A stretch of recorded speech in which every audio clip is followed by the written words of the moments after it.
turísticas es necesario dar una explicación, desde luego, de todos los términos que aquí aparezcan. Si quedan dudas, por favor, vayan consignándolas en el chat y al cierre de la presentación hacemos una sesioncita de preguntas y respuestas.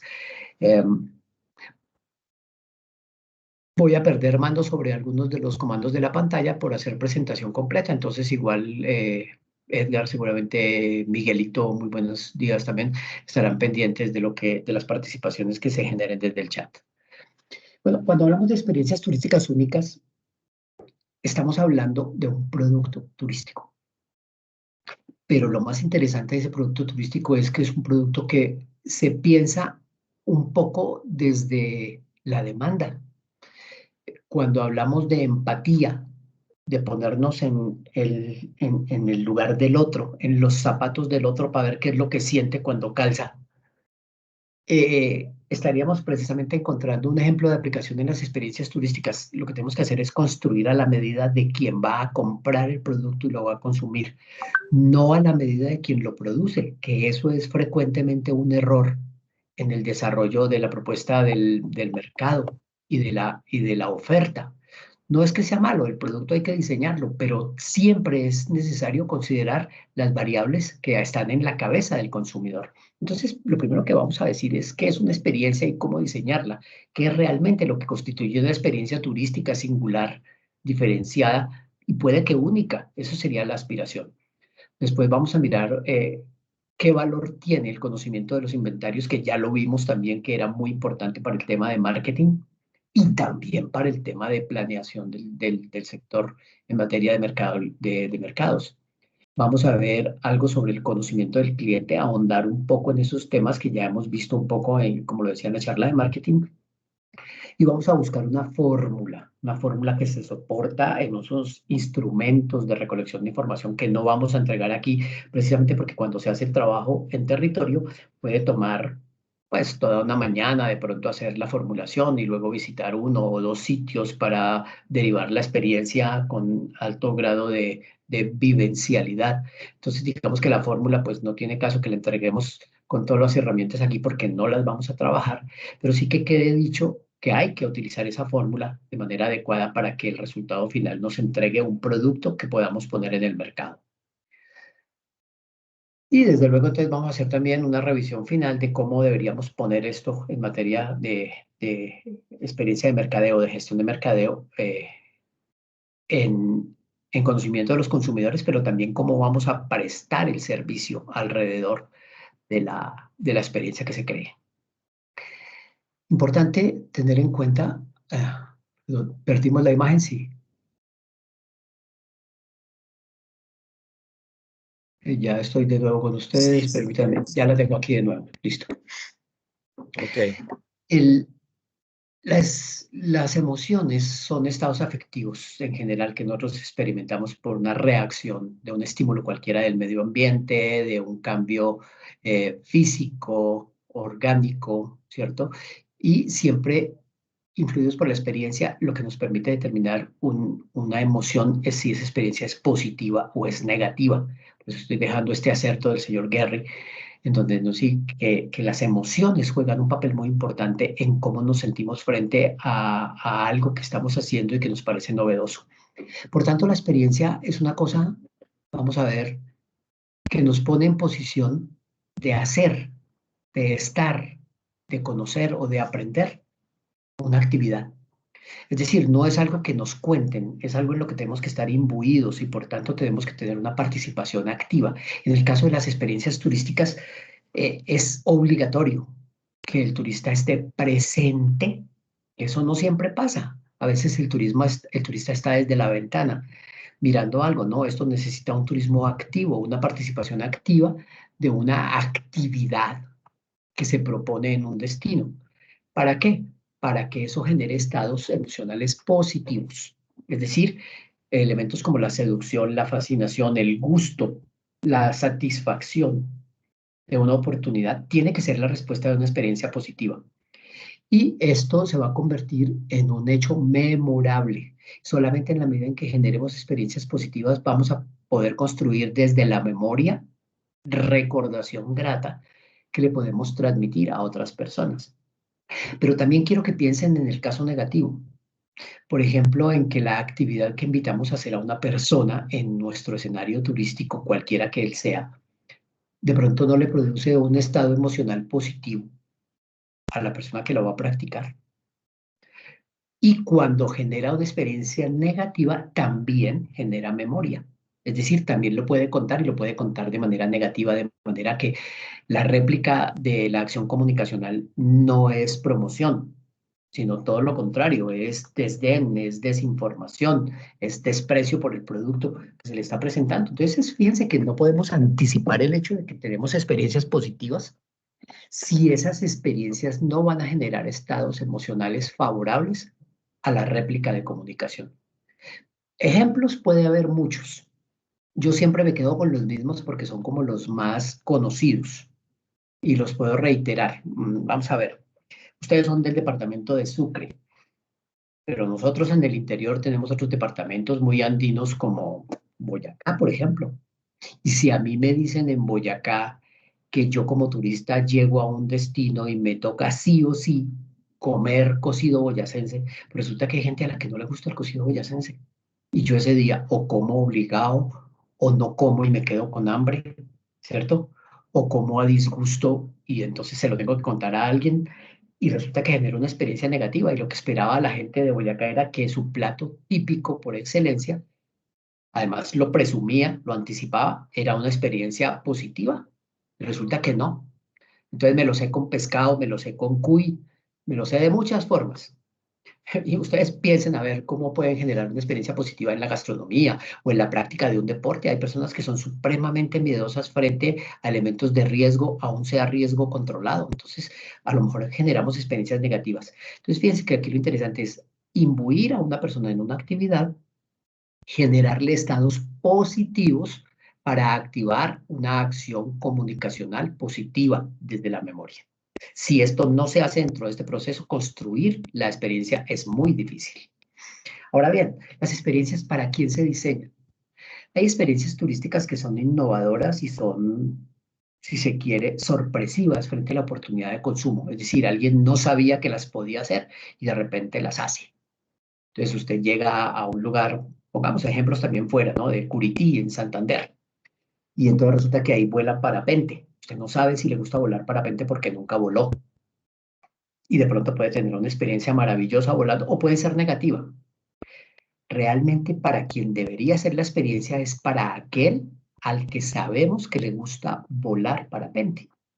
Y esa persona que le gusta volar parapente ya sabe cuáles son las condiciones climáticas, ya sabe cuáles son las condiciones de salud que debe tener, ya sabe qué requisitos, al menos qué exigencias técnicas puede hacer al equipamiento y al instructor o al operador de la actividad. Y esa persona que sabe tanto del producto debería ser realmente nuestro cliente. A ese lo vamos a llamar el discerning traveler. Es un viajero especializado. No es una persona que viaje a preguntar qué hay que hacer aquí. No, es una persona que dice, bueno, lo que a mí me gusta hacer, me dijeron que aquí lo podía hacer bien, o lo podía hacer mejor, o lo podía hacer de una manera diferenciada y maravillosa. Y eso es lo que quiero hacer. Entonces no nos llegan, ahora sí es cierto, tan en paracaídas los clientes. Los clientes que deben llegar a nuestras experiencias turísticas únicas tienen que ser personas a las que se les cultive la intención de consumo porque ya sabemos que es algo que les llama la atención. Y en esa medida el ejercicio de segmentación que vamos a ver es muy importante. Entonces, este discerning traveler, ¿qué es lo que realmente espera desde el mercado? Primero, satisfacer necesidades a través de una demanda muy especializada, con experiencias memorables para él. Para esta persona es delicioso probar platos nuevos, o tomar vino, o montar en parapente, o cruzar, no sé, cuerpos de agua, nadando o remando, o es importante entrar en contacto con otras culturas, no lo sabemos. Pero lo que sí sabemos es que no porque sea una actividad innovadora le va a caer bien a todo el mundo. Entonces es mejor encontrar el cliente preciso para cada experiencia. También se espera poder realizar viajes experienciales con alto contenido de naturaleza y cultura. Es decir, los contenidos experienciales no pueden ser insulsos, simples. o faltos de intención, porque entonces el viajero especializado lo va a notar enseguida, dirá, no, mire, aquí me están vendiendo solo hotel y muchas comidas y mucho tiempo libre o muchas posibilidades, pero no concretan mis deseos. Y eso se puede ver mucho en el empaquetamiento. También es importante que desde el mercado se enrute la forma de encontrar una oferta adecuada de los productos y servicios a los que les da soporte esa experiencia. Es decir, donde haya información plena de que las garantías, el riesgo controlado, la provisión, la seguridad en la transaccionalidad del pago que se hace seguramente por internet o cosas como esta le den confianza a la persona para que él pueda generar también una experiencia positiva de gestión de su viaje entre sus pares. Seguramente un aficionado al parapente habla con decenas o centenares de aficionados al parapente y genera una experiencia de consumo colectivo en red. Y desde luego es la forma de responder al top of mind de la demanda, es decir, aquello que está en la parte más alta de la pirámide de necesidades y oportunidades de consumo de un cliente. Cuando el cliente quiere descansar y tiene en su ánimo a hacer unas vacaciones experienciales para descansar, pues no quiere decir que no vaya a hacer experiencias, quiere decir que sus experiencias están asociadas con su necesidad más íntima y más profunda, que es aquella en la que está dispuesto a gastar su dinero. ¿De acuerdo? Entonces, tenemos que tener muy claro que el producto se enfoca a un consumidor muy especializado la mayoría de las veces. Entonces, un discerning traveler lo que busca es unas experiencias que pueda contar a los demás a través de sus emociones. Aquí la emoción de lo vivido y de lo deseado y de lo soñado es realmente la emoción del viaje. Entonces, necesitamos saber cómo diseñar esas experiencias para convertirlas en emociones positivas. Lo primero es tener claro si lo que tenemos puede abrigar las experiencias turísticas únicas. Entonces tenemos que pasar necesariamente por un reconocimiento de los inventarios, cosa que ya habíamos visto de alguna manera en el tema de marketing. Los inventarios necesariamente son diversos. Los primeros son los inventarios de producto. Ustedes tienen que hacer un primer vínculo entre la experiencia que quieren diseñar y saber a qué producto le pertenece. Porque si uno pone, por ejemplo, un turismo de sol y playa con una experiencia de aventura, puede que no todas las personas que gusten de la aventura la quieran realizar en espacios de playa y litoral. O puede que no todas las actividades de sol y playa sean realmente de aventura. Entonces hay que hacer un match real entre la experiencia que se va a construir y el producto que se va, dentro del cual se va a incluir, porque esa es una primera forma de aproximación al cliente y es entender cuáles son las aspiraciones dentro de esta lista de productos que están en la cabeza del consumidor. O dentro de esta otra lista, miren, aquí hay el turismo comunitario como modelo de uso y aprovechamiento del territorio, el turismo náutico, el etnoturismo, el turismo de ciudades capitales, es, mejor dicho, aquí hay una gran diversidad de productos que es importante que nosotros lo tengamos en cuenta y conozcamos muy bien el inventario de nuestros productos para saber dentro de cuáles de ellos podría estar la experiencia. Puede que estén más de uno, pero generalmente es tan especializado que mi actividad propuesta solamente está dentro de uno muy especializado. Y puede ser, por ejemplo, de cicloturismo. Ahora, si de eso se tratara, el cicloturismo, por ejemplo, tiene rutas de expedición o tiene rutas de preparación físico-atlética o tiene rutas de competencia. Dice que cada nicho incluso es diferente dentro de un mismo tipo de producto. Entonces hay personas que están iniciándose en el aviturismo, pero hay personas expertas en el aviturismo, pero hay personas que solo quieren ir a ver una especie porque les falta en su colección de observación. Entonces cada una de estas categorías abre unas nuevas subcategorías que hace que si uno no conoce los productos desde su inventario, difícilmente pueda pensar en una experiencia que llene las intenciones de consumo de un discerning traveler, de un consumidor especializado. Pero también cuando conozcamos los inventarios tenemos que conocer los atractivos. Nosotros tenemos que tener muy claro cuál es el valor de nuestros atractivos para estos productos pensados desde la demanda. Y aquí hay una taxonomía muy sencilla que es con la que trabajamos inicialmente hace unos años en los modelos de levantamiento de inventarios. Todavía tienen alguna aplicación, pero para mí es un modelo muy práctico porque me permite hacer un mapeo rapidísimo. Es mucho más complejo que lo que estamos viendo en la pantalla, pero en la medida en que se conoce toda sus categorías, los tipos y los subtipos de cada una de estas categorías, me puedo dar cuenta para qué me pueden servir mis atractivos. Ahora, es interesante saber que los atractivos turísticos tienen una condición de tenencia, de propiedad o de administración. Entonces, generar experiencias turísticas únicas casi siempre se hace con los atractivos, es decir, con los atractivos que alguien tiene, que alguien administra, ¿cierto? O que alguien maneja como una propiedad privada. También podemos generar experiencias en los servicios, y eso es muy interesante. De todas maneras, si por ejemplo tuviéramos un restaurante o un hotel temático, que son servicios, pero que pueden especializarse mucho, también tienen unos tenedores, administradores o propietarios, y la actividad turística diferenciada que se puede hacer, en lugar de vincularse solamente al inventario de servicios, se puede vincular al inventario de atractivos. Por ejemplo, hay museos que tienen, hay hoteles que tienen museos dentro o tienen colecciones. O en los restaurantes también puede haber una narrativa más desde lo histórico que desde el mismo servicio. Entonces habría que mirar dónde están realmente esos inventarios prestando su servicio a favor del producto. También es necesario conocer los inventarios en materia de servicios, saber cuáles son las capacidades de operación en alojamiento, en gastronomía, en guianza, especialmente en guianza, en operación turística local. Si nosotros no tenemos en cuenta estos inventarios, pues difícilmente podremos armar un producto, aunque sea pensado desde la demanda, porque finalmente esto sigue los mismos criterios de diseño de producto, atractivos más servicios más facilidades, y por tanto las facilidades también hay que tenerlas en cuenta. El discerning traveler, el viajero especializado, no quiere sorpresas. Y si es una persona especializada, quiere encontrar lugares donde comprar equipamiento, donde hacer transacciones bancarias de soporte a su actividad, dónde llegar, de dónde salir, dónde encontrar información, cómo moverse. Esos no son necesariamente facilidades turísticas, son facilidades generales que soportan la actividad turística. El sistema de salubridad, de seguridad, de vialidad, conectividad, accesibilidad, información, transporte, comunicaciones. Todos estos elementos son de muchísimo valor para el discerning traveler, porque como viajero especializado sabe que debe contar con algunos de estos elementos para desarrollar su experiencia de manera favorable. Un ejemplo, un ejemplo puede estar en el buceo o en las prácticas del deporte náutico.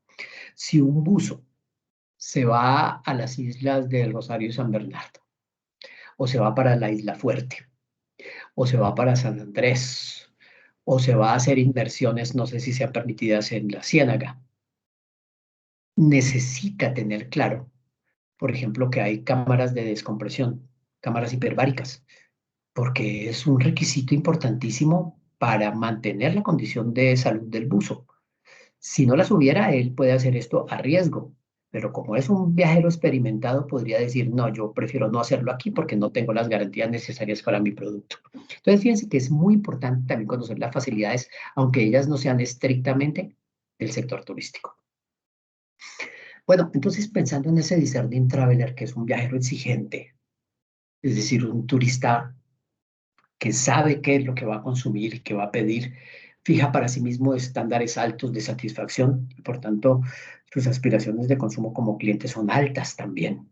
Es decir, y fíjense que esto podría estar solucionando de alguna manera uno de los problemas de pauperización que ustedes han planteado en ejercicios pasados, y es que podríamos tener un producto especializado que busque y gane un posicionamiento adecuado en el mercado a través del atributo precio. O sea, no son actividades que tienen que ser, algunas podrán ser económicas, no digo que no, pero otras tendrán que ser no costosas, sino valiosas en el mercado. Y si el discerning traveler escoge hacer esto en el departamento de Sucre porque le parece bueno, pues entonces está dispuesto a pagar por ello.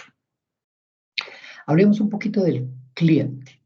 Entonces ese discerning traveler puede ser una persona que busca satisfacer intereses especiales. ¿Por qué? Porque le gusta, porque es aficionado, porque tiene un hobby, porque tiene una preferencia en las actividades que desarrolla en su tiempo libre, incluso como a veces como parte de su propia vida del día a día o su negocio, pero le gusta estar presente en el desarrollo de unas actividades que satisfacen su interés personal. O bien personas que quieren conocer lo más auténtico y lo más tradicional, lo menos explorado en algunos territorios, aquello que todavía marque la diferencia, que puede estar en las costumbres, en la tradición, en la forma de vivienda, en la gastronomía, en las formas de expresión, en la práctica de deportes eh, tradicionales, por ejemplo, en los mitos y leyendas, en la cultura regional. ¿No? Hay algunos ejemplos en donde los espacios culturales responden de mejor manera a este interés sobre lo auténtico y lo tradicional que otros. Si tuviera que poner algún ejemplo en particular, los pueblos de pescadores, por ejemplo, o el espacio cultural de Zapacillo de Palenque son unos elementos en donde, unos elementos espaciales y de atractividad en donde se responde muy bien el tema. Seguramente en el departamento del Sucre hay también entre las antiguas comunidades Zenú unos espacios muy tradicionales. El desarrollo a nivel personal. Claro, hay personas que buscan un poco por satisfacción del ego, la oportunidad de aprender cosas nuevas, de estimar en el verdadero valor sus sentimientos, sus comportamientos, su pensamiento acerca de lo que es la sociedad, la vida, el futuro, la promesa de algo mejor. Entonces ahí están viajando para encontrarse a sí mismos o para reforzar su autoestima. Hay personas que viajan o para sentir emociones gratificantes o reforzar su autoestima sencillamente porque en el espacio en donde habitualmente están no pueden vivir estas experiencias.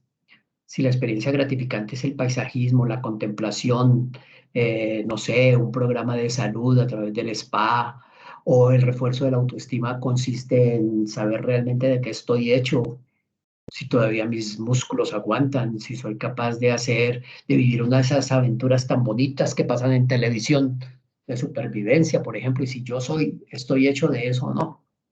La autoestima podría tener que ver no solamente con esa capacidad de esfuerzo físico, sino también mental y emocional. Entonces, habría muchas experiencias diferentes asociadas a este tema.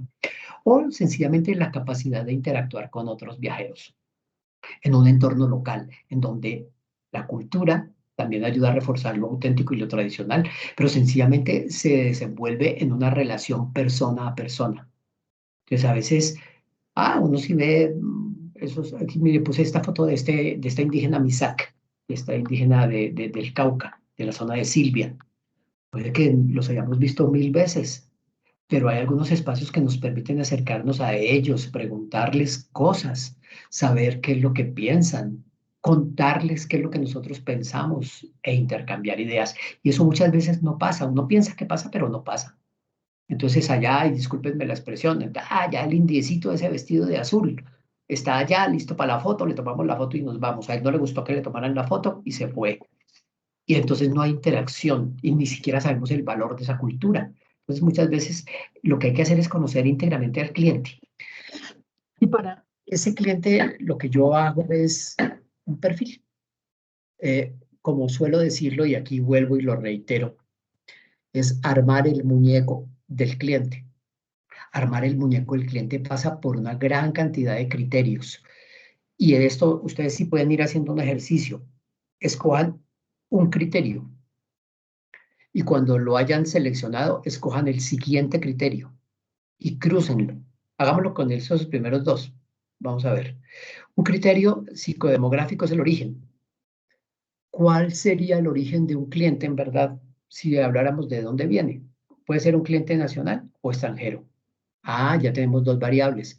No, un momentico, pero es que el origen de los nacionales puede ser muy diverso. Y en el Golfo de Morrosquillo y en el norte del departamento de Sucre en particular, no sé tanto si abajo en la zona de las Ciénagas eh, sea igual o en otros municipios, pero uno casi que dice, ya vienen los paisas. Entonces resulta que el origen está muy marcado por la procedencia de los turistas nacionales que vienen de Antioquia. Con lo cual, si empiezan a aparecer algunos boyacenses, santandereanos o llaneros, es un poco raro o no es tan común. Pero entonces es importante tener en cuenta el origen. Y luego los internacionales. Internacionales no es un segmento, son miles. Tantos como países hay, tantas como regiones hay, me pueden definir el origen De España pueden venir los vascos, o pueden venir los canarios, o pueden venir los de Barcelona o los madrileños. ¿Ah? Pueden tener muchísimos y así en cada uno de los lugares. Entonces el origen es una de las variables para empezar a armar el muñeco. Y eso nos genera comportamientos distintos sobre cómo diseñamos la experiencia, porque el origen determina cosas distintas. Ya iremos viendo. El credo. El credo puede estar fundado en el pensamiento religioso o en el pensamiento agnóstico. Es decir, personas que creen o que no creen. Y que creen, no todos creen en lo mismo. Resulta que la experiencia turística muchas veces está trazada por el pensamiento religioso y el credo, independientemente de si las personas creen o no. Por eso, por ejemplo, a veces hay una resistencia a quien lo creyera de las personas que llegan desde un origen diverso, cualquier lugar en el mundo, a visitar la Catedral de Sal en Zipaquirá. Dice, ah, pero es que me trajeron a una iglesia. No tuvieron en cuenta que yo no soy católico, a mí no me gusta visitar iglesias. Entonces, a lo mejor la experiencia hubiera pasado por perfilar al cliente y entregarle una información de acuerdo con sus intereses, no con un concepto general que uno cree que debería ser aceptado como el plato boyacense por todos solamente porque sí y porque existe. Fíjense que aquí ya hay que empezar a armar el muñeco de manera clara. Entonces yo puedo tener ya un origen, puedo por ejemplo tener aquí visitantes antioqueños católicos o puedo tener visitantes suizos agnósticos. Ya empieza a haber una complejidad. ¿Y qué tal si le metemos más?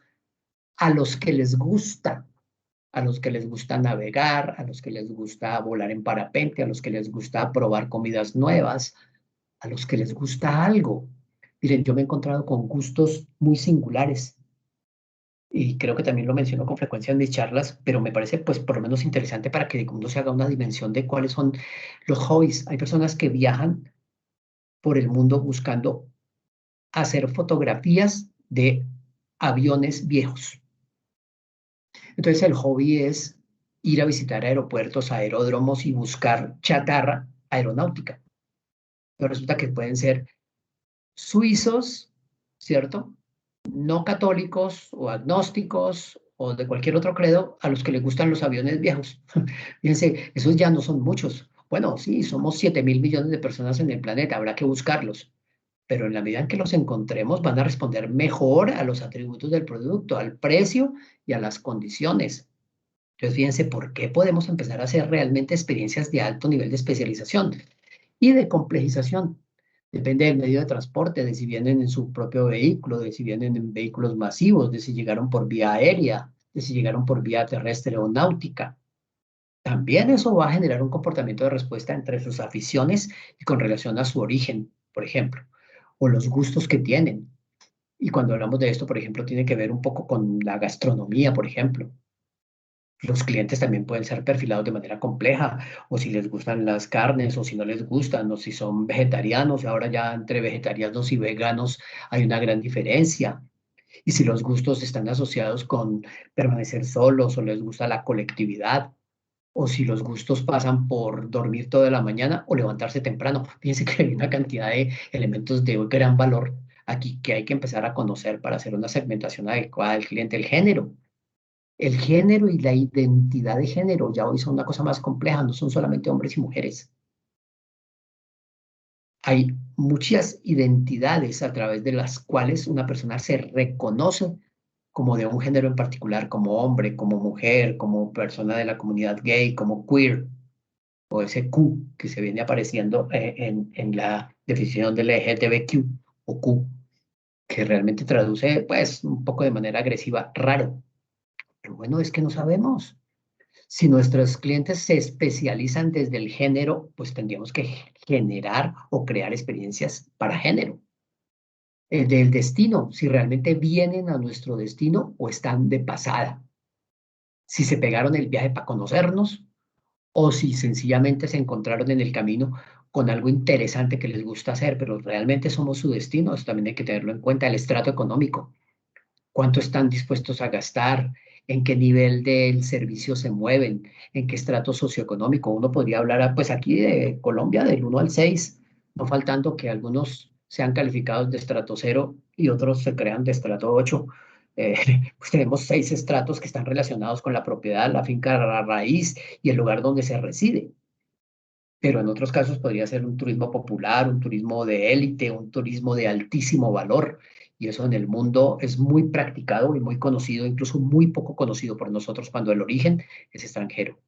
La duración del viaje. Hay viajes cortos, hay viajes largos, hay viajes frenéticamente activos, hay viajes muy pasivos, hay viajes indeterminados en su duración. La gente sabe cuándo llega, pero no sabe cuándo se va. Necesidades especiales en movilidad, en accesibilidad, en lenguaje, en comida, en servicio de atención médica, bueno, en fin, muchísimas cosas. El idioma, importantísimo, porque el origen puede determinar claramente que tienen necesidad de una atención en particular a partir de este criterio. Es un criterio demográfico íntegramente porque somos el idioma del lugar donde habitamos. Entonces, a veces sin traductores, sin guías, sin contenidos desarrollados en ese idioma, pues construir la experiencia de manera positiva y la sensación oportuna de comunicar esa sensación positiva es muy difícil. Es virtualmente imposible. Criterios como la edad, no para todos los mercados una experiencia turística sirve. Hay personas que cuando desarrollan su producto uno les pregunta, bueno, pero esto para quién? Y dice, eso es para gente de todas las edades. Es para gente desde los 0 hasta los 99 años. Pero si tiene 100, no importa que venga. No es verdad. Las experiencias tienen un límite. Si usted se encuentra con una persona a la que le gusta hacer, por ejemplo, saltos por los raudales o las cascadas en su kayak, seguramente esa persona sabe hasta qué edad lo puede hacer, pero usted no le puede ofrecer eso o a un niño o a una persona que lo aborde con una experiencia nueva, sabiendo que probablemente cuando llegue al final de la cascada en su kayak se haya roto todos los huesos, sencillamente porque ya no está en edad de recuperar físicamente o muscular y atléticamente toda su condición para hacer un deporte que no le va bien.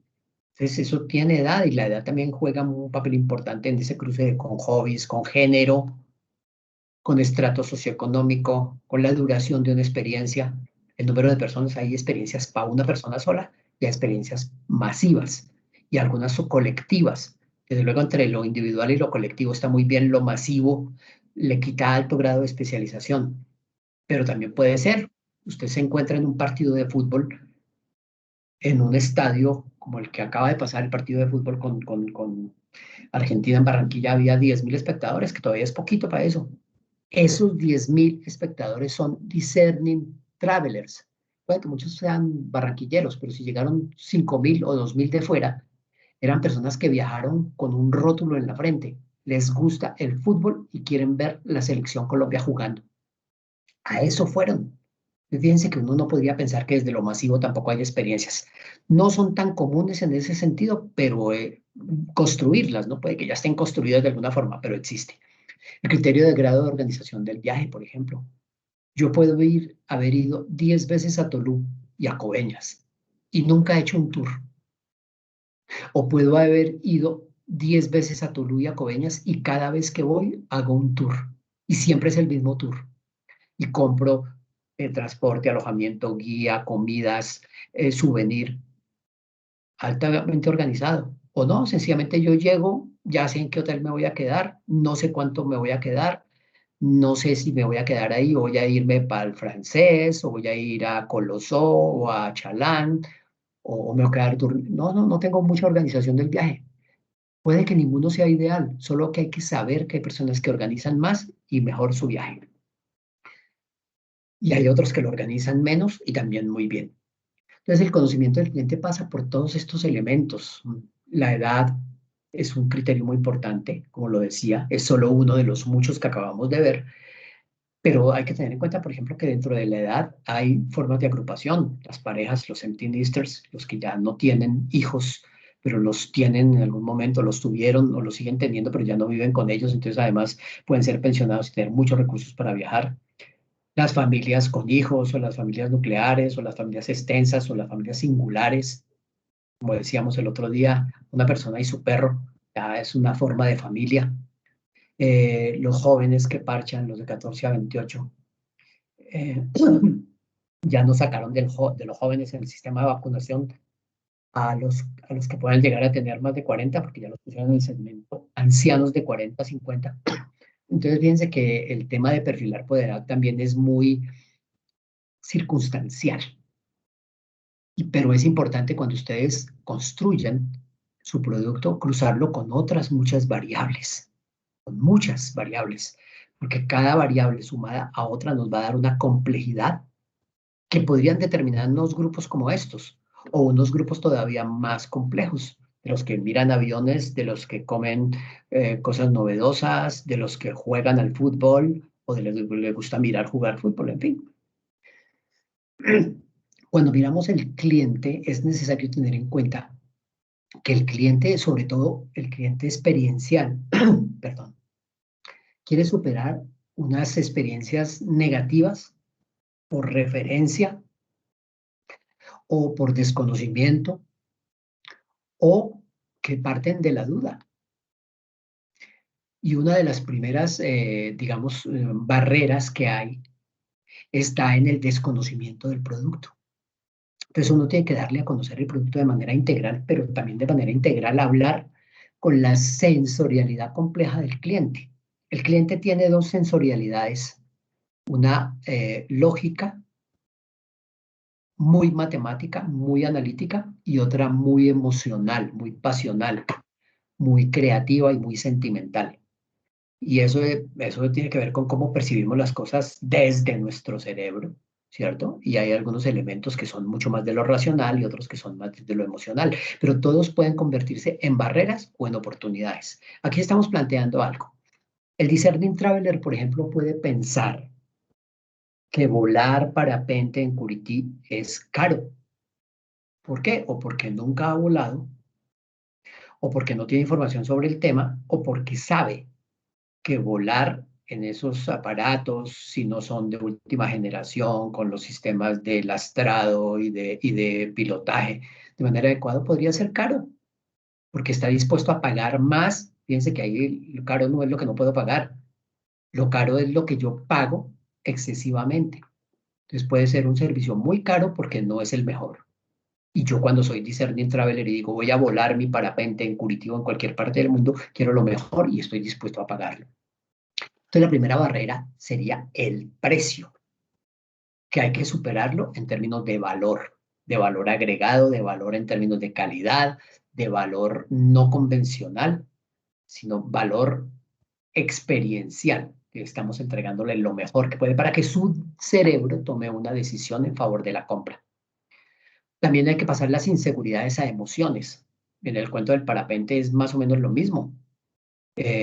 Hombre, es un deporte peligroso. Sí, es un deporte con riesgo, pero es un riesgo controlado, que es distinto a no hacer control ni administración del riesgo. El riesgo existe en todas las actividades de la vida. Usted está comiendo pescadito y se le atraviesa una espina, tiene el riesgo de que se le atraviese en la garganta y se muera usted y se quede sin respiración. Ah, bueno, pero ¿cómo traducir y cómo convertir esos riesgos controlados en emociones? A través de las experiencias. Las experiencias le pueden ayudar a uno, como se vendan o se presenten, a tomar una decisión para vivirlas. Y desde luego esas experiencias vienen frecuentemente también de algo que se plantea como incomodidad. Richard, Señor, discúlpame y todos los presentes. eh, Esta jornada la estoy haciendo desde mi casa, pero me acaban de llamar que me tengo que ir presencial para la gobernación a una cosa, reunión. sí, Entonces, me despido y queda Miguel Herrera, pues, encargado listo. de la reunión. Gracias. Bueno, Hasta luego. gracias a ti, Edgar, que estés muy bien. Las incomodidades, creo que un planteamiento que hoy se hace para ejemplarizar esta barrera de consumo está, por ejemplo, en el camping. A muchas personas les decían y siempre les dijeron y también tuvieron oportunidad de vivir, el camping es una experiencia dolorosa, eso quedarse en una carpa con los bichos que lo pican, que no hay agua, que no hay baño, que queda lejos de todo, era una experiencia súper negativa. Y ahora han convertido el camping glamoroso, eso que llamamos glamping, y otras experiencias de camping menos gestionado, en experiencias muy positivas, porque no tenemos que partir de lo que es la barrera negativa y de emocionalidades no comunicables o comunicables negativamente de parte del discerning traveler. Tenemos que partir de lo que genera una experiencia positiva. Entonces lo que tenemos que hacer es hablar con ese cliente bicerebral para cautivar sus emociones, pero también para cautivar sus razones. Y esto pues no siempre es sencillo. Entonces muchas veces hablamos con quien genera la oportunidad de compra, con quien establece, digamos, la condición de esfuerzo en términos de precio-valor, pero también hablamos con el público, por ejemplo, en una familia. Ah, que el señor, el titular, el cabeza de familia es el que paga. Ah, pero los que deciden qué van a hacer son los niños, porque ellos se encontraron con que hay muchas actividades allí deportivas y que quieren hacer. Entonces, fíjense que hay que hablar, incluso la familia, el cliente, si es un cliente familiar, también tiene un cerebro colectivo y está tratando de superar estas barreras del consumo. Hay que hablar con ellos y construir unas emociones a la medida de sus oportunidades. También es necesario que conozcamos del cliente ciertas condiciones que ya lo habíamos visto, amante de lo auténtico, gran explorador, personas, experimentador sociable, que es el que quiere estar con otros, el que es adicto a la adrenalina, el que busca estas experiencias, o el incondicional de sol y playa. ¿Y por qué es necesario conocerlos así? Porque es que cuando vamos a vender una experiencia es muy difícil que los podamos poner juntos. De pronto el amante del auténtico puede parecerse un poco al experimentador social. De pronto el gran explorador se puede parecer un poco al adicto a la adrenalina. De pronto el experimentador social riñe muchísimo con el incondicional de sol y playa. ¿Por qué? Porque están pensando en cosas distintas y esas cosas distintas están dependiendo del ego del turista. Oiga, yo estoy pensando en mí cuando hago un viaje turístico y lo que quiero es descansar o lo que quiero es hacer la actividad que más me gusta, que es volar en parapente o en un ultraliviano. O lo que yo quiero es conocer personas. Pero si yo me quedo en la playa no voy a conocer personas. Pero si me voy a conocer personas, no voy a poder montar en para... No, no los puedo poner juntos porque sencillamente tienen una percepción de sí mismos y una forma de alimentar su, su yo alterno, su ego, con respuestas diferentes que solamente pueden ser satisfechas desde el deseo y desde las emociones. Entonces es el ejercicio de hacer esto cuando tenemos los talleres y los instrumentos pasan necesariamente por identificar estos aspectos. ¿Qué motiva a la persona a viajar? ¿Cómo establece su relación con otras personas? O una relación inversamente proporcional entre el esfuerzo y el confort. Piense que el amante de lo auténtico podría ser resignado un poco al confort, mmm, siempre y cuando el ejercicio de visita o de encuentro con otras personas dentro de su contexto cultural le permita aprender algo. O por ejemplo, el gran explorador está dispuesto a hacer todos los esfuerzos posibles, ¿cierto? Y seguramente renunciar al confort porque él quiere, por ejemplo, asumir un reto de satisfacción propia, ¿cierto? De reconocimiento de su propia condición. En el mismo sentido, por ejemplo, es capaz de hacer grandes esfuerzos el adicto a la adrenalina. Si el adicto a la adrenalina vuela parapente, quizás no haya lío. Pero si el adicto a la adrenalina es ese que decíamos que lleva el kayak hasta la parte alta, tiene que caminar 2 kilómetros para subirse a la corriente y botarse y luego terminar cayendo por una cascada y remando hasta el sitio, y le gustó y quiere repetirlo, es capaz de volverlo a hacer. Entonces su motivación de viaje está determinado para vivir unas experiencias cargadas de acción, como ve aquí. Le gusta probar cosas nuevas y el riesgo, y es capaz de repetir muchas veces. Entonces, su nivel de esfuerzo versus su nivel de confort cambia y su relación con las demás personas también cambia. A esta persona le gusta ser sociable, pero no quiere estar todo el tiempo con otros porque quiere que su sociabilización esté determinada por las actividades que escogió hacer. Si uno se pusiera a pensar, por ejemplo, en el cliente de Sol y Playa, ¿cuánto se quiere relacionar con los demás cuando realmente quiere viajar con su pareja o su familia a disfrutar de la playa? Pues no busca ese relacionamiento, busca un poco más el hedonismo, la respuesta al gusto de su propio ser, viaja con su pareja. Seguramente también podrá viajar en parche, pero en parche tiene otras afinidades. En parche está dispuesto a hacer unos esfuerzos, mientras que si uno viaja con su pareja de confort a la playa, pues lo que quiere es mucho confort, muchos puntos de confort y muy pocos esfuerzos. Entonces eso también lo tenemos que calificar de acuerdo con nuestros perfiles de consumidor en cada una de nuestras experiencias. Y el problema del cliente pasa necesariamente por temas como ¿Dónde están esas experiencias que me permiten hacerme parte de un colectivo que le gusta lo mismo que a mí me gusta? ¿Quién me organiza esas actividades? ¿Quién conoce de esta operación? ¿Qué riesgos estoy corriendo? O en la seguridad, o en el entorno, o en la gestión, o en la operación de mi viaje. No lo sé. Entonces son cosas que a veces no están, pero si nosotros desarrollamos experiencias turísticas bien cimentadas, entonces sí nos podemos proponer hacer un plan de mercadeo de las mismas y luego unos proyectos asociados a ese plan de mercadeo y la búsqueda de herramientas y estrategias adecuadas para comunicar ese producto. ¿Se dan cuenta cómo este tema se conecta íntegramente con todo lo que hemos venido viendo semanas pasadas? Por eso es importante que esa solución a los problemas dé lugar a la creación de un producto adecuado. ¿Adecuado para qué? Adecuado para llevarlo al mercado. Un producto turístico, este es un acepto mío, pero me parece que debo compartirlo. Es como un plato típico, preparado con una receta magistral. Y saludo a Glorita Arsanios, que sé que está por ahí, se acuerda de mí por esto. Uno sirve y adorna el plato como quiera, pero finalmente lo que revela las verdaderas dimensiones es cuando uno degusta y saborea ese plato. ¿Por qué? Porque el verdadero gusto queda en la memoria y uno es capaz de contárselo a otros. Entonces, un producto turístico, compárenlo necesariamente con un plato. Usted puede hacer la mejor receta, pero esa receta le tiene que quedar a alguien en la memoria. Y en ese sentido, es importante conocer la fórmula para hacer esa receta. La primera condición es el principio de unicidad, ya lo vamos a ver. Luego debe haber una tipología definida del recurso base, un componente experiencial y un tamaño de la experiencia, que son elementos que están ligados al atractivo, a la capacidad de disfrutarlo y al tiempo-espacio para disfrutarlo. Y después de ello aparece otro elemento que son los detonantes de emociones, que deben estar presentes en ese componente experiencial, en esa tipología y en ese tamaño de la experiencia de alguna manera, porque son elementos, son variables que me permiten determinar que realmente ese producto le va a gustar a alguien y que tienen que estar presentes en su presentación. El detonante de emociones no puede faltar y ojalá no uno, muchos de ellos. Entonces empezamos a analizar algunos aspectos. Vamos con el principio de unicidad. El principio de unicidad es la relación que hay entre recursos y actividades.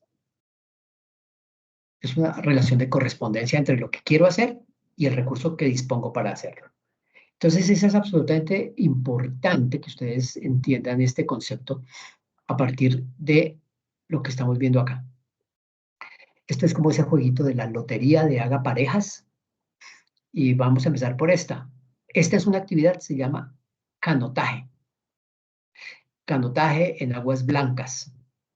Para poder hacer canotaje en aguas blancas necesito un río de aguas blancas. Es decir, una corriente que tenga raudales, porque si no tiene raudales yo no puedo hacer esto. Si tiene demasiado caudal, no va a formar los raudales y no voy a poder tener las emociones que yo quiero tener cuando hago kayakismo. Si tiene muy poco raudal, entonces cuando yo quiera hacer kayakismo, lo primero que voy a hacer es no avanzar y romper mis remos y tampoco me gusta. Entonces, ¿qué es lo que tiene que haber? Una relación de correspondencia entre estos dos elementos. Y aquí vieron otro. Este es un ave, es un cóndor de los Andes, de las 1900 y tantas especies que tenemos en el país, que puede suscitar la actividad de observación. Pero si yo no tengo que observar, no puedo proponer la observación. Si no tengo elementos diferenciales para observar y siempre se observa lo mismo, no tengo criterios para ofrecer un producto diferenciado. Y esa es la relación de unicidad entre el atractivo y la actividad. Y aquí con arqueología, aquí estamos viendo la presencia de unos turistas en un lugar llamado Sacsayhuaman, en el Perú, y aquí está un espacio muy vacío de turistas, no le faltan, de hecho van muchísimos, que es uno de los círculos para los dioses celtas en Stonehenge, en Inglaterra. Si esto no pudiera ser visitado, solo serían piedras. Pero si yo tengo clientes especializados, mi cuento alrededor de Sacsayhuaman, de la monumentalidad, de lo colosal de los monumentos, de la funcionalidad, tiene que ser un discurso complejo que se deje contar desde la investigación y desde la historia. Si no, aunque yo tenga muchos visitantes, lo único que voy a ver son grandes piedras. Entonces, ustedes tienen que pensar en que cada experiencia turística que construyan tiene que responder íntegramente a ese principio de unicidad, que aquí lo podríamos llamar también una relación causa-efecto. La fórmula en los recursos, ¿dónde está? Pues los recursos casi siempre son los mismos. Lo que pasa es que en nuestro país son muy diversos. Pero los recursos son historia, cultura, paisaje, naturaleza, agua. Siempre serán los mismos, pero siempre con condiciones distintas. Y ahorita vamos a ver algunos ejemplos. Pero desde luego la historia nuestra es muy variada, las historias tienen muchas corrientes, la cultura tiene muchas corrientes, desde lo antropológico sobre todo desde lo etnográfico especialmente, el paisaje. Si no hay diversidad en nuestro país, no sé qué es lo que realmente podemos presentar. Entonces tenemos muchos argumentos. La fórmula pasa necesariamente por saber qué hace un turista cuando se encuentra imbuido en una experiencia turística. Aquí lo voy a explicar de una manera muy sencilla. El turista está aquí abajo en esta esquina. Es un cliente pasivo que pasa a ser un cliente activo. O más bien, un cliente pasivo a ser un cliente inmerso. ¿Inmerso en qué? En una actividad. Y aquí tiene un cliente absorto, está envuelto en una situación cualquiera, sin trascender hasta convertirse en un cliente activo, alguien que hace cosas, que ve cosas. Entonces, fíjense que nosotros podemos pasar aquí desde una experiencia muy simple, que no por eso deja de ser experiencia. Desde una de las experiencias identificadas en algunos lugares. La del mar no se la cuento porque es igual para ustedes. Todos conocen el mar. Bueno, supongo que la mayoría. Pero aquí en el interior, por ejemplo, hay personas que no conocen el mar o no conocen la nieve. Entonces, la experiencia es conocer la nieve.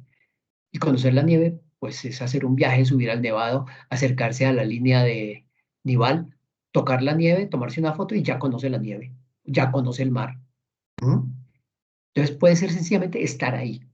Pero yo puedo llevar al cliente activo a ver algo, algo de entretenimiento, saber que estar ahí significa poder ver algo diferente, ver algo entretenido, algo sabroso, digamos, el baile, la rumba, la actividad antrópica humana, ver una faena de pesca podría ser una cosa maravillosa, estando ahí solamente o viéndola como un espectáculo. Pero puede pasar por el hecho de hacer cosas. Digo, chévere ver una faena de pesca, pero qué chévere poder, por ejemplo, ir a hacer pesca, ir a pescar, que yo también bote las redes, que yo también saque el pescado. ¿Mm? O incluso llegar al punto más complejo de inmersión y actividad, ¿ah? Que es edutenimiento, es aprendizaje. Es decir, yo hago una actividad, pero además cultivo, construyo un conocimiento acerca de esa actividad y me doy cuenta de lo importante que es, ¿cierto? Culturalmente, por ejemplo. Se ve mucho en el tema de las artesanías, de la gastronomía, se ve mucho en la práctica iniciática de deportes, de hobbies.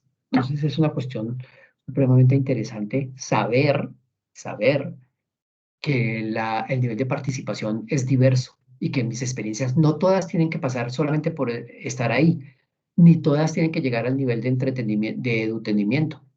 Pueden tener unos puntos intermedios, pero siempre podrán evolucionar, ¿no? Entonces, con relación a la fórmula, también hay que saber cuánto va a durar una experiencia. Aquí puse ejemplos. ¿Cuánto puede... Aló, ¿alguien tiene abierto su micrófono? Por favor, apáguelo. ¿Cuánto va a durar una experiencia de travesía por el Nevado o por la Sierra Nevada o por el Valle del Río Magdalena? Puede durar semanas, incluso días. Y es una experiencia para turistas especializados en alguna medida. ¿O cuánto puede durar un vuelo de parapente? Puede durar media hora, una hora, puede durar 10 minutos. Y en 10 minutos va a ser intenso, medianamente intenso. Mientras que el viaje de semanas o de días puede tener mediana intensidad, baja intensidad, pero luego tiene algunos picos muy altos de intensidad. Y en ese sentido es importante que ustedes valoren dentro de eso, perdón, dentro de sus productos esto, la intensidad de las emociones positivas que genera, la calidad de las interacciones, la duración, cuánto dura en términos de esa intensidad, cuánto en términos de tiempo, cuánto dura una experiencia. Hay unas que son muy corticas o muy intensas, hay otras que son largas e intensas, hay unas que son largas y ondulantes entre la intensidad y la pasividad, pero no dejan de ser largas ni pueden dejar de ser largas porque si no, no se viviría la experiencia. ¿Qué impactos emocionales producen, altos, medios o bajos? Y sobre todo, ¿qué capacidad de gestión tenemos para prepararlas? Si una actividad es larga, piense, por ejemplo, que la experiencia de visitar Teyuna en la Sierra Nevada de Santa Marta demanda de los operadores una capacidad de gestión y planeación también de largo aliento, preparar comidas, portear equipos, paliar situaciones climático-ambientales. Otras tendrán que ser gestionadas más en términos de la oportunidad y aparece conmigo siempre un ejemplo. Vamos a ver nacimiento de tortugas, pero si vamos el día equivocado, en la época equivocada, en el momento equivocado, llegamos tarde, pues no vamos a ver la eclosión y toda la gestión de esa experiencia se pierde, sencillamente porque aunque sea corta, no fue bien gestionada. Entonces, todos los elementos juegan un papel importante. El detonante de emociones, aquí hay una lista. Escojan 2 o 3, las que quieran, pero si le pudieran meter todos los detonantes de emociones a una experiencia, sería maravilloso. El aprendizaje, por ejemplo, un recuerdo personalizado para llevar, generalmente productos artesanales, o cuando yo hago inmersión en una cocina local y aprendo a preparar algo y me llevo lo que preparé y lo disfruto y lo conozco y además lo aprendo. Entonces tiene el nivel de edutainment, la sensación de descubrimiento o de estar en escenarios míticos especiales. Casi que cada uno de estos criterios, aquí tenemos 8 o 9, qué sé yo, serviría para detonar las emociones de un discerning traveler, pero sobre todo hay que saber escogerlas. Cuando hacemos la experiencia, entonces tenemos que llevarlo un poco al laboratorio, al escenario de mercado. Para eso hice esta gráfica, para tratar de explicarles a ustedes cómo el lugar donde se sucede una experiencia turística geomorfológicamente hablando es el espacio turístico. El espacio turístico es complejo.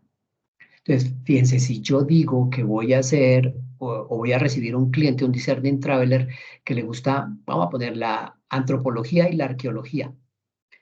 Alguien que dice, oiga, yo voy a viajar a un destino donde pueda conocer estos aspectos que me gustan mucho. Ese destino se llama América o América del Sur. Supongamos que viene de Canadá o de Australia. Entonces dice, voy a visitar Brasil, voy a visitar Perú y voy a visitar Colombia. Pero si mis experiencias logran concentrarse en un mismo territorio, entonces alguien podría decir, no, momentico, voy a ir solo a Colombia porque en este lugar puedo visitar las comunidades baupenses, amazónicas y las comunidades ancestrales indígenas de la Sierra Nevada. Un momentico, pero si en la Sierra Nevada hay todo eso, yo podría pensar que voy a visitar lugares arqueológicos y comunidades ancestrales en Minca y Mazinga. Voy a acercarme a los lugares sagrados del Parque Tayrona y voy a la ciudad perdida en la Sierra Nevada de Santa Marta, ahí a 3 días de camino. ¿Ah? Entonces, ¿qué es lo que estoy viendo aquí? Esto es otro ejemplo con naturaleza, con comunidades. Lo que estoy diciendo es que si las experiencias están demasiado dispersas en el territorio, pues nuestro turista va a ir a un destino muy complejo y muy grande. Pero si nosotros identificamos experiencias y las relacionamos en un mismo territorio más pequeño, puede que el destino pase de ser Sudamérica a ser Colombia. Y si logramos concentrar, identificar y correlacionar esas experiencias turísticas de un territorio en un playground más complejo, más pequeño, entonces ese destino podría ser Santa Marta, Magdalena, Ciudad Perdida, o Sucre, o el Golfo de Morrosquillo, o La Mojana, o Corozal y Sincelejo, o el Caribe colombiano. Y si lo dimensionamos al contrario, entonces el Caribe, el Gran Caribe, esto sería el Gran Caribe. Esto sería Sucre. ¿Se da cuenta? Entonces, identificar más experiencias turísticas relacionadas con los intereses de un discerning traveler me da una mejor oportunidad de mercado. Los productos turísticos diferenciados suponen una segmentación, ya lo hemos visto. de acuerdo con diferentes necesidades de la demanda, con muchos criterios del turista. Entonces nosotros tenemos que trabajar desde la servucción, esta es la última parte de mi charla, con una capacidad de responder a esos criterios individuales y colectivos del consumo. Aquí hay una serie de recomendaciones que van especialmente para las agencias operadoras y locales cuando hayan diseñado sus experiencias. Pasen del potencial inexplotado a unas rutas bien estructuradas con un gran guión y con mucho impacto emocional. Pasen de las experiencias inadecuadamente planificadas a unas experiencias gestionadas y organizadas de manera adecuada que solo generen satisfactores. Pasen de todo este escenario rojo a este escenario azul. Pero mirando cualquiera de ellas, por ejemplo, el turista pasivo y poco protagonista. Muchas veces tenemos un turismo y unas actividades que no permiten al turista participar de manera activa. Entonces, démosle espacios para participar. Si yo les decía que me gustaría participar en una jornada de pesca, entonces no es solamente viendo al pescador, a lo mejor yo me quiero subir a la embarcación, ir a tirar las redes, como lo decía, regresar, enriquecerme con las anécdotas, con las expresiones propias del lugar, aprender. Esa es una forma de involucramiento. Entonces también generar un nivel de aprendizaje alto en lugar de que sea, como siempre, un aprendizaje tan simple, tan llano, que a veces ni siquiera deja recordación en los turistas. Baja interacción, que hay que convertirla en interacción alta, con los lugareños especialmente. Sensaciones de inseguridad e incomodidad hay que convertirlas en una situación de riesgo controlado y de información permanente. Incómodos medios de traslado, a veces nos toca eso. Yo creo que lo he vivido, de alguna manera lo he vivido, por ejemplo, cuando he ido a las islas y el viaje en lancha me pareció un poco pesado. Pero si a mí nadie me explica por dónde estoy yendo, qué voy a poder ver en el camino, si nadie me explica que voy a hacer una parada para hacer un estiramiento de piernas, por ejemplo, cosas así, estoy hablando de cosas muy sencillas y los podemos hacer en el aire, en la tierra, en el agua, ¿cierto? En cualquier ámbito geomorfológico del espacio donde se está gestionando y operando la experiencia. Pero muchas veces no lo hacemos. Entonces sabemos que si la gente quiere ir a las islas, le toca pegarse el viaje en lancha y aguantarse el azote. Sabemos que si la gente quiere ir a ver el desove de las tortugas, le toca subirse 2 horas en bus y aguantarse el viaje tan maluco. A lo mejor es muy maluco. Si sabemos que la travesía por la Sierra Nevada va a tomar 5 días entre ida y vuelta, ni siquiera disponemos de unos espacios para el descanso. Y eso que el traslado es pedestre. Ah, pero y si vemos que la gente porta un gran equipo, ¿cómo podemos ayudarle para que esa experiencia desde la gestión del operador sea más fácil? ¿En dónde caben más recomendaciones? En los guías. Yo no sé si se los he comentado, pero yo soy guía de turismo hace 38 años y he tenido la oportunidad de encontrarme con muchos comportamientos de los mercados asociados a la generación de satisfactores. Y un gran déficit está en nuestros guías, porque no tienen suficiente preparación de idiomas, porque no tienen un suficiente discurso, porque tienen convencionalidad en su información. Porque así como dicen Toluico Veñas, dicen fauna y flora y dicen nacional e internacional, como todo englobándolo en dos conceptos. Y no llegan hasta la esencia de la comunicación ni de la información cualitativa. Entonces hay que hacer que complejicen su discurso, que manejen más idiomas, que sean más formales en la prestación del servicio, que aprovechen mejor la información gráfica, infográfica, fotográfica y de contenido editorial que hay en las fuentes, en los centros de interpretación, que construyan una mejor relación de confianza con sus clientes, porque finalmente el guía de turismo representa los intereses del hotel, del restaurante, de la agencia de viajes, del operador turístico, de la autoridad turística, de otras autoridades para otros servicios. Entonces, digamos que el guía de turismo se convierte en uno de los agentes más importantes de seducción y su alto grado de especialización le podrá decir al discerning traveler si realmente está en el lugar correcto o no. La seducción hay que mirarla necesariamente desde la calidad de las empresas que operan el servicio.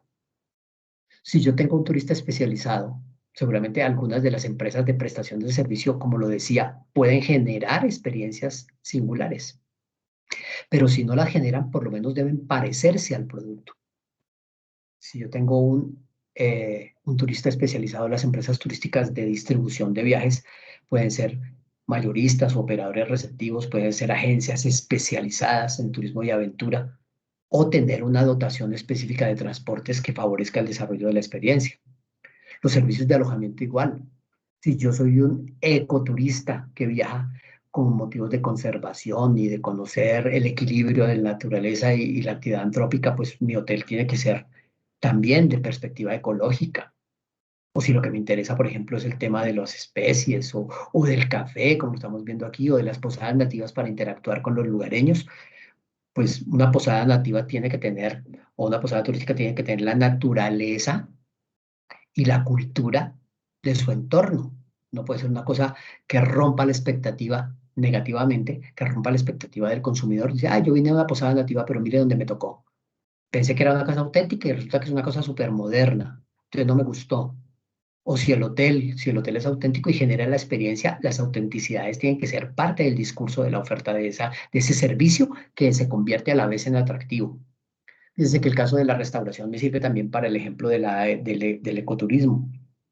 Uno todavía va a lugares como La Guajira y seguramente también me vas a por allá por Semana Santa en el Sinú, donde a uno como turista, de pronto como turista responsable, le gustaría sí conocer nuevos platos, pero si todavía le están ofreciendo tortuga y huevos de iguana y tollos o tiburones o qué sé yo en la gastronomía, pues uno dice, hombre, si yo soy coherente con mi discurso de turista ecológico, pues a lo mejor hay cosas que no comeré, pero si esto no me genera una experiencia positiva, también lo voy a decir, oiga, no se vaya por allá porque allá lo que hacen es sacrificar las tortugas, los tiburones y las iguanas.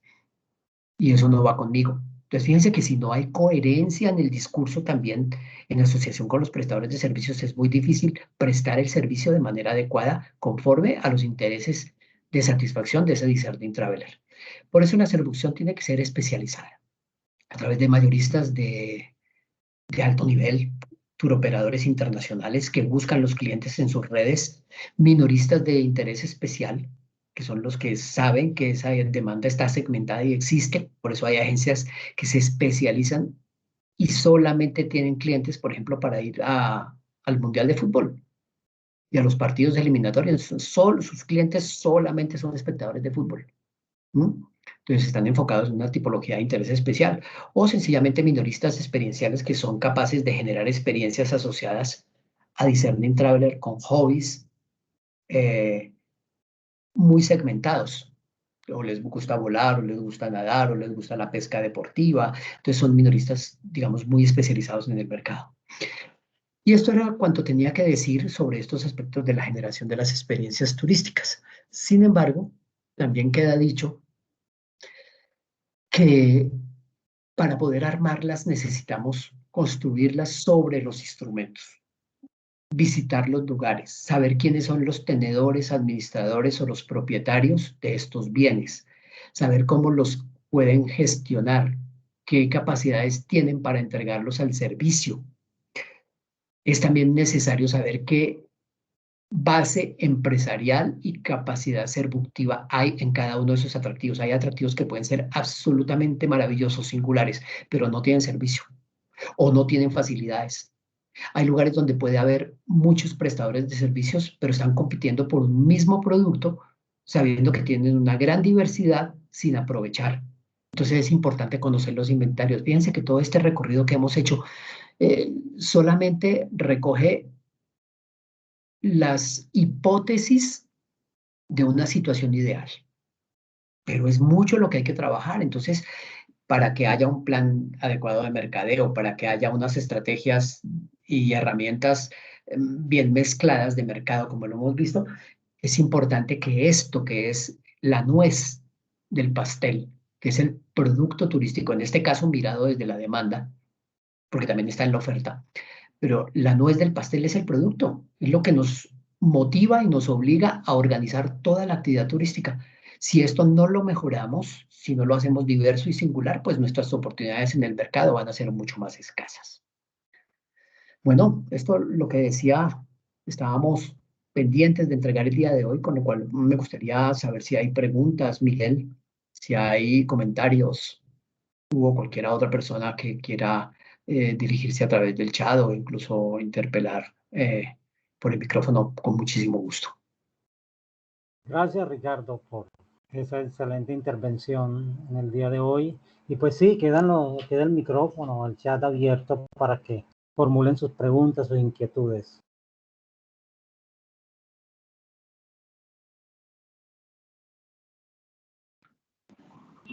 Ricardo, muy buenos días. Te saluda Miguel Aguirre de Acetur, del Golfo de Morrosquillo. Hola, Miguel. Ricardo, te quería hacer una pregunta.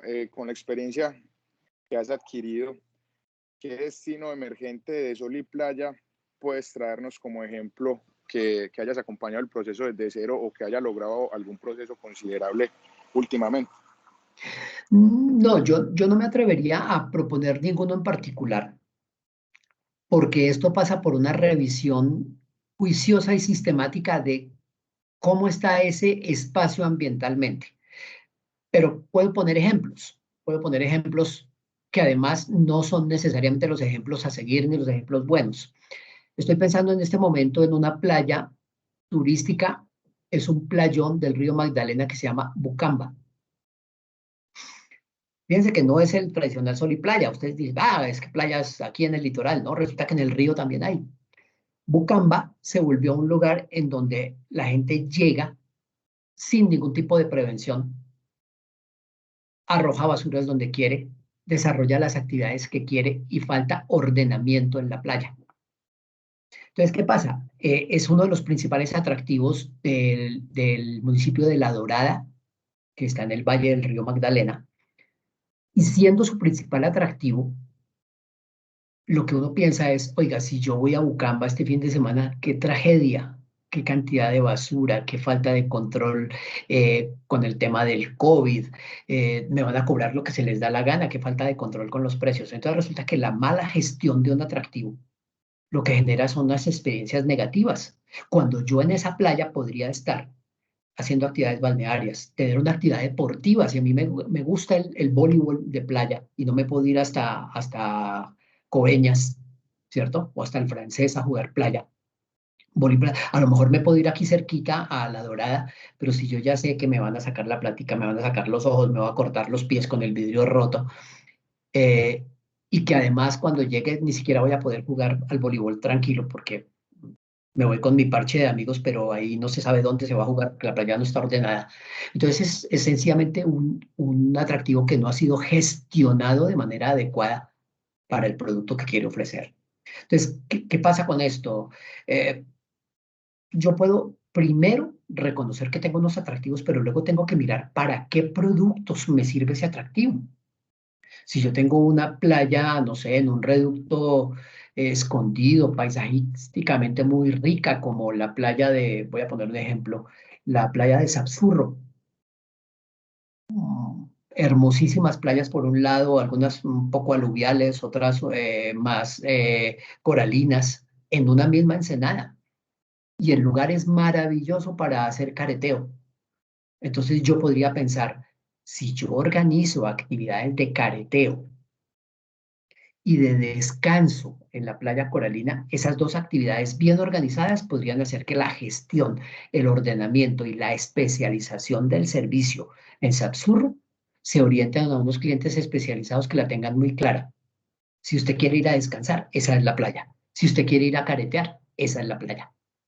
Pero si quiere ir a jugar voleibol, no es.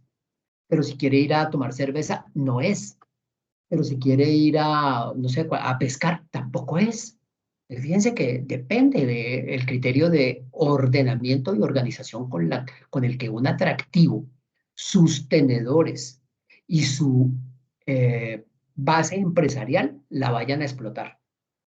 Lo que es casi seguro es que casi nunca ha habido un acuerdo previo sobre esto. Entonces el que vende comidas dice, yo voy a vender comidas, pero el que vende souvenirs, yo voy a vender souvenirs, pero el que vende experiencias en inflables, entonces dice, yo también me voy a meter ahí porque como que es bueno el negocio. Y cuando la playa pierde especialización y capacidad de satisfacer intereses específicos de los visitantes, pues se pauperiza, se empobrece, se rivaliza por los clientes, ¿cierto? Se ensucia, se maltrata y hacemos toda la gestión equivocada alrededor de un atractivo sencillamente por no buscarle el cliente correcto. Ricardo, muchas gracias. Una última preguntita con lo que acabas de cerrar. Cuando se encuentra una playa en esas condiciones, con esos problemas de caracterización, donde vendedores y bueno, se genera todo ese desorden por falta de organización, que por lo general no lo hay porque el destino, según acabas de comentar, pues se va perfilando. ¿Cómo se genera esa recuperación? ¿Cómo propones que se puede generar esa recuperación de caracterización de playa? Pues fíjense que es necesario trabajar en varios escenarios, pero el primero de todos se llama ordenamiento ambiental. ¿Quién es el responsable del ordenamiento ambiental? El jefe de planeación municipal. ¿Qué concurrentes tiene en lugares del litoral? La Dirección Marítima y Portuaria, la DIMAR. ¿Qué condiciones deben seguir? Primero, las condiciones de ambientalismo, conservación, mantenimiento y preservación del recurso natural, el hídrico, el bioma terrestre, el recurso ictiológico. Porque si en algún momento se dan cuenta que por vertimientos, por actividad pesquera y sobreexplotación, por construcciones inadecuadas abajo de la línea de litoral permitido o cualquier otra intervención del territorio inadecuado, es inconveniente, pues lo primero que tienen que hacer es clausurar una playa y cerrarla porque no es conveniente para el uso turístico. Solamente el plan de ordenamiento ambiental, cruzado con el plan de ordenamiento territorial, va a determinar con total claridad si el uso dispuesto para ese espacio es el adecuado. Si el uso es el adecuado, pasa a la categoría de atractivo. Y como atractivo, entonces hay una manera de vincularlo a la actividad turística, es a través del producto. Entonces vamos a mirar qué producto, o es un producto general de sol y playa, o hacemos experiencias turísticas para turistas especializados.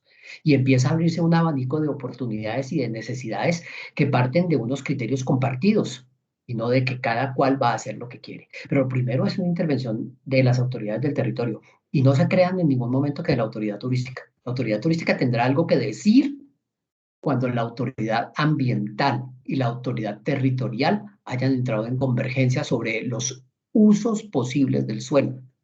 Y eso es lo primero. Nosotros vemos actividades de sol y playa y de actividades turísticas en lugares en donde probablemente ya no debería haber. Hay lugares sobreexplotados o mal manejados, y déjenme ponerles un ejemplo o dos que desafortunadamente cuando me lo preguntas, es más fácil encontrar los ejemplos de lo que no se debería hacer que lo que debería hacerse. Y así como tenemos el problema de Bucamba en La Dorada, en el río Magdalena, tenemos el problema de Taganga en Santa Marta, y una utilización inadecuada y un desarrollo de un servicio para un perfil de consumo que ni es lo que Santa Marta quiere vender, ni es un mecanismo de conservación de los espacios, ni de los biomas, ni de los espacios sociales. Entonces ha habido problemas de maltrato de la naturaleza, de uso excesivo de los recursos, de cambio del imaginario de los turistas, de relación antrópica con los visitantes, de gentrificación, de elitización, de una forma de desvirtuar incluso el turismo para llevarlo a unos escenarios desconocidos, sencillamente porque la gente no sabía para qué debería ser utilizada su playa. Y el turista llegó, el turismo llegó, los empresarios turísticos llegaron y la utilizaron como bien pudieron, porque la autoridad en materia de ordenamiento no les dijo al principio qué es lo que realmente se podía hacer y qué no. Entonces, es un tema muy complejo, que no lo resolvemos inmediatamente, pero para no ponernos en ese grado de dificultad, habrá que ver que sencillamente ya hay dentro de los planes y ordenamientos territoriales, los esquemas y esquemas básicos, hay una afectación primaria del suelo para la actividad turística, y sobre la base de esa afectación podemos empezar a buscar los elementos diferenciales del turismo que nos permitan construir productos a la medida, con altos niveles de satisfacción y con una generación adecuada de la respuesta económica que muchas veces queremos de nuestros clientes. Muy Ricardo, bien, muchas Ricardo. gracias. Muchas gracias. Con mucho gusto. ¿Algo más, Miguelito? ¿Cómo? ¿Habrá alguna otra inquietud o alguna Sí, pregunta? estamos atentos a ver si hay otra inquietud, o de no, ya pues cerramos la sesión del día de hoy. A Parece mí que no hay no, más intervenciones. me gustaría dejar una recomendación, Miguel. Claro, listo, con gusto. Hay que estudiar y repasar los inventarios turísticos. hay que darse cuenta cuáles son los recursos que tenemos, cuáles de esos recursos están puestos en valor y cuáles no. Porque nos aparecen nuevos atractivos, estemos seguros de eso. Pero si empezamos a gestionarlos mal desde el principio, nos va a pasar lo que pasa con la playa de Bucamba, y es que vamos a agotar la capacidad generadora de riqueza de ese atractivo muy rápido. Empecemos a mirar quién tiene esos atractivos, en dónde están, si son propiedades colectivas, si son propiedades privadas, si son propiedades a cargo del Estado, si son bienes de particulares, si son bienes materiales o inmateriales, tangibles o intangibles, para empezar a protegerlos y a cultivar la calidad de esos atractivos, porque dependiendo de la calidad vamos a encontrar clientes también con esas mismas exigencias de calidad y les vamos a poder entregar un producto maravilloso. Segunda recomendación, empecemos a generar experiencias diferenciadoras. La semana pasada me puse cansón haciendo la mención de lo que ya había comentado con Edgar. No sé, si un día tuviéramos un festival por eso lo decía, de arte escultórico o artesanal, con madera náufraga, por ejemplo, o con un festival de comida del Golfo, o con algún elemento realmente diferenciador, podríamos estar pensando en un uso alternativo de nuestros atractivos para que sea menos arrasador y para que sea más productivo desde el punto de vista económico. Entonces hay que innovar, hay que mirar para qué nos sirve eso que encontramos.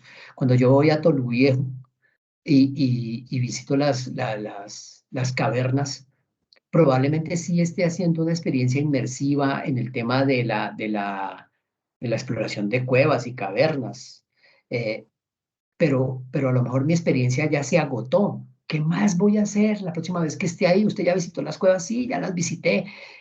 ¿Porque las va a visitar otra vez? No, ya, visto una vez vistas todas. No, es que hay algo nuevo. Es que ahora la experiencia la llevamos a otro nivel, o de supervivencia, o de interpretación, o llegamos a una cueva más profunda, o hay unas narrativas diferentes de carácter científico y los guías lo manejan muy bien. Fíjense que es que las cosas que ya están explotadas podían ser reexplotadas sin ser sobreexplotadas, con argumentos de innovación. Entonces es importante poder manejar esas oportunidades. Tenemos aquí una mano levantada, le escucho con mucha atención. Javier Rodrigo, el señor Javier Rodrigo. Muchas gracias, Ricardo y Miguel, buen día. Hola, Miguel. Javier Rodrigo Hernández desde Chalán. A ver, yo quiero hacer una pregunta. Pues, en estas presentaciones hemos visto que dentro de la estructuración del producto turístico, además de tener claro ese inventario de recursos y de recursos de interés turístico, hay que tener muy en cuenta el cliente, el potencial cliente. Entonces, sí, la pregunta que yo tengo es la siguiente, Ricardo. ¿Qué tan válido es buscar un tipo de cliente? Nuestro destino es un destino de naturaleza, un destino emergente, y hemos recibido tradicionalmente un cliente que a la larga no nos interesa, que es un cliente muy joven, muy informal, un mochilero, que no está ayudándonos a cuidar la naturaleza, que ese es uno de nuestros objetivos desde Chalán. ¿Qué tan válido es que nosotros trabajemos en buscar, en trabajar para ese discerning traveler del que nos habla, estructurar ese cliente y buscar el canal para cautivar precisamente a ese cliente que nos interesa, que es un cliente, no sé, suena de pronto mal decirlo así, pero un cliente como de mayor nivel? Mira, Javier, lo estás diciendo de manera correcta. Lo estás diciendo de manera correcta. El turismo y sobre todo las experiencias turísticas son como un traje a la medida. Están hechas para alguien. Si ustedes siguen comunicando algunos aspectos negativos de su producto, como que aquí puede venir cualquiera, con cualquier moneda, a hacer lo que quiera, eso es lo que van a tener. Si ustedes ponen en valor productos de alto nivel, para poder ofrecérselo a mercados de consumo con una mejor respuesta económica y con una mejor respuesta ecológica frente a lo que les están ofreciendo, primero lo tienen que diseñar. Y a veces esto de diseño parte de cosas muy sencillas. Miren, por ejemplo, en Utría, en la ensenada de Utría, en Bahía Solano, en alguna época se estiló, ojalá todavía. Vea, usted puede ser el personaje con más plata del mundo, pero usted aquí llega, le damos una bolsa para la basura y todo aquello que no podamos reciclar aquí, usted se lo lleva. Y usted puede ser el rey Pepinito, pero esa es la condición de acá. Y es que nosotros no le recibimos su basura. Su basura se la lleva a usted y la dispone de manera adecuada, pero se la lleva. Así esté pagando mucha plata. Entonces, eso depende del diseño de la experiencia, porque el especialista en el consumo de sus productos hechos a la medida sabe que esos productos tienen unas condiciones. Entonces, si yo me visto de seda blanca y sé que puedo manchar mi vestido y esa mancha nunca se le va a quitar, yo ya sé cuál es la condición de usar seda blanca y la asumo. Si no estoy para vestir seda blanca, pues me pondré cualquier otra cosa. Todo depende de lo que la región comunique. Este es el producto que tenemos para usted. Eso no va a ser un cambio intempestivo y la gente va a dejar de ir, pero tiene que ser sistemático. ¿A qué me refiero? Si ustedes le quieren dar valor a sus productos en las islas, en las cuevas, en las ciénagas, en las ciudades históricas, en las poblaciones de La Mojana, en la ruta de San Pues, del Sombrero Vuelteado. Le quieren dar valor, tienen que darle valor no solamente desde los atractivos, también desde los servicios. Si yo me voy a vivir una experiencia maravillosa de descanso en la playa de la Segunda Ensenada y todavía tengo alojamientos de 15.000 pesos noche, pues yo no me voy a esperar que la gente que llegue ahí me deje de descansar y disfrutar de una playa limpia, porque ya sé que el turismo se pauperizó tanto que cualquier persona, cualquier mercado con una mínima capacidad de compra puede usar mal y sobreexplotar mi atractivo. Entonces, como eso no va a cambiar de un momento para otro, también hay que alinear a los empresarios turísticos. Y bueno, si el hotelero estaba cobrando 15 o 20 noche, pero termina cobrando 70, él también se arriesga. Oiga, yo voy a cobrar 70 de aquí en adelante, pero es porque nosotros tenemos una playa linda, tenemos una organización de nuestros empresarios, tenemos bonitas experiencias. Si vale 70 y la gente llega allá y no encuentra qué hacer, pues entonces no vale ni 10.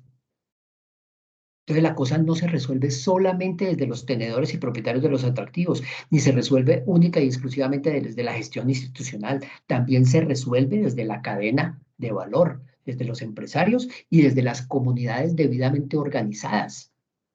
Si yo voy a permitir vendedores de playa, seguramente también tendré un esquema en el que se determine, por ejemplo, que los residuos sólidos que se tengan que disponer en la playa están gestionados ambientalmente de manera adecuada por los vendedores de playa. Entonces yo voy a sentir que en algún momento lo que me cobraron no era caro. Un momentico, ellos están cuidando su playa y eso vale.